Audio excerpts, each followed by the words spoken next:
Opisyal na nirevoke ng Philippine National Police ang lisensya ng mga baril ni Von Tanto simula sa araw na ito. Kaya naman itinuturing na loose firearms na ang kanyang mga baril.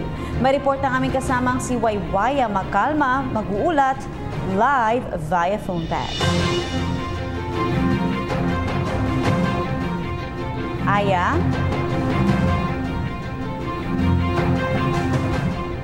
Waywaya Macalma? Waywaya? Yes, Princess, kahit wala pa man resulta ng ballistic examination ng PNP sa ginamit na baril ng suspect na si Von Tanto, ay revoke na ang 3 baril nito kahit matagal pa ang expiration date ng kanyang lisensya. Ayon kay Police Senior Superintendent Cesar Minag, ang Chief ng Firearms and Explosive Office, kahapon ay kanila itong pinagmitingan para ma-revoke na ang kanyang 3 baril. Si Tanto may 2 caliber 45 at ang expiration date nito ay sa December 2017 at ang isa ay sa December 26, habang ang isa niyang baril ay caliber 40 at sa December 2017 pa ito mag-expire. Ngunit ang 3 baril ni Tanto ay walang PTC o permit to carry at PTT o permit to transport firearms. Ibig sabihin nito, Princess, ay walang karapatan si Tanto na makapagdala ng kanyang baril sa labas ng kanyang bahay. Matapos ang order na ito ay naghain na kagad ng revocation order ang FEO sa bahay ni Tanto sa Quiapo, Maynila.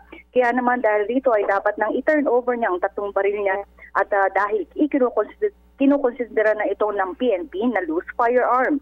Ito ay ayon sa Section 37.4 o IRR of Republic Act 10591. Sa ngayon, hindi pa matukoy ng FEO kung ang 3 baril nito ang ginamit na baril sa pagpatay kay Mark Heralde nitong Lunes ng gabi sa Quiapo, Maynila.